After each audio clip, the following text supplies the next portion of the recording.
जय जगत जननी जी माता, हम बालक छी नहीं जाने। प्रधानमंत्री नरेंद्र मोदी आज सुबह सुबह असम के डिब्रूगढ़ पहुंचे। यहाँ उनका पहला पड़ाव था एक चाय बागान। वहां पहुंचते ही उन्होंने चाय बागान में काम कर रही महिलाओं से मुलाकात की। महिलाएं मोदी से मिलने को लेकर काफी उत्साहित थीं। उनकी बातचीत में काम की दिनचर्या, जीवन की चुनौतियां और असम की संस्कृति की बातें शामिल रहीं। महिलाओं ने प्रधानमंत्री से अपने अनुभव साझा किए और उनके अनुरोध पर एक सेल्फी भी खिंचवाई। पीएम मोदी ने इस दौरान चाय बागान की कुछ तस्वीरें अपने सोशल मीडिया हैंडल पर शेयर की हैं। उन्होंने लिखा कि चाय असम की आत्मा है और असम की चाय ने पूरी दुनिया में अपनी पहचान बनाई है। उन्होंने बताया कि चाय बागानों में काम करने वाली महिलाओं से मिलकर उनके अनुभव सुनना उनके लिए यादगार रहा। चाय की पत्तियां तोड़ने के बाद महिलाएं प्रधानमंत्री से अपनी संस्कृति और जीवन शैली के बारे में बातें करती रहीं। मोदी ने कहा कि चाय बागान परिवारों की मेहनत और लगन ने असम की प्रतिष्ठा को और ज्यादा बढ़ाया है। बता दें कि ये दौरा खास क्यों है, क्योंकि असम में चुनाव हो रहे हैं। नतीजे 4 मई को आएंगे। वर्तमान में राज्य में भारतीय जनता पार्टी की सरकार है और मुख्यमंत्री हैं हिमंता बिस्वा शर्मा। अपनी पार्टी को हिमंता बिस्वा शर्मा लगातार तीसरी बार सत्ता में लाने की कोशिश में जुटे हुए हैं। वहीं कांग्रेस भी भाजपा को कड़ी टक्कर दे रही है। ऐसे में पीएम मोदी का डिब्रूगढ़ में चाय बागान का दौरा साफ संदेश है कि भाजपा चाय बागानों में काम करने वाले लोगों के साथ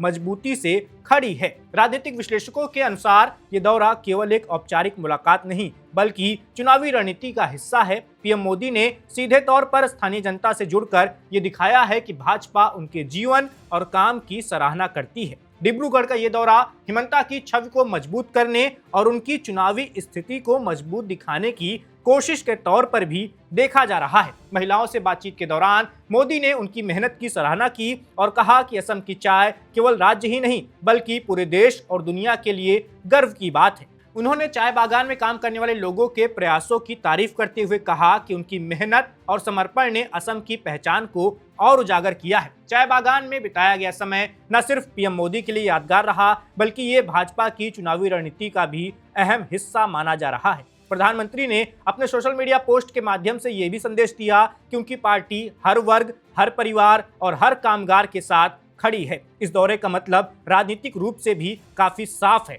चुनाव के ठीक पहले भाजपा अपने मजबूत चेहरे और प्रधानमंत्री की मौजूदगी का इस्तेमाल करके जनता के बीच विश्वास कायम करना चाहती है। हिमंता के लिए यह दौरा एक तरह से उनका आखिरी चुनावी दांव भी माना जा रहा है। बता दें कि असम में चाय बागान की महिला मजदूरें लंबे वक्त से सरकार से खफा नजर आ रही हैं। चाय बागान में काम कर रही महिला श्रमिकों को उनकी मेहनत के अनुपात में बहुत कम मजदूरी मिलती है। खासकर अगर पुरुषों के मुकाबले उनकी मजदूरी देखी जाए तो वो बहुत कम है। न्यूनतम मजदूरी को बढ़ाने की मांग लंबे वक्त से की जा रही है। कांग्रेस के नेता गौरव गोगोई अक्सर अपने चुनावी भाषणों में चाय बागान के मजदूरों का मुद्दा उठाते रहे हैं। ऐसे में पीएम मोदी का ये दौरा क्या चाय बागान के मजदूरों का गुस्सा कम कर पाएगा और कांग्रेस की चुनावी रणनीति को झटका दे पाएगा, ये सब कुछ 4 मई को पता चल जाएगा, जब असम की जनता का फैसला सबके सामने आ जाएगा। यानी असम की जनता ने किसे चुना है, किसे वोट दिया है, ये सब कुछ पता चल जाएगा, चुनावी नतीजे आ जाएंगे।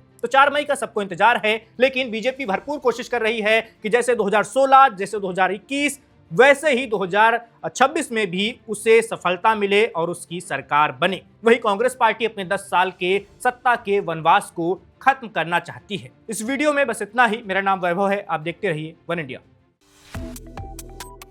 Subscribe to One India and never miss an update. Download the One India app now.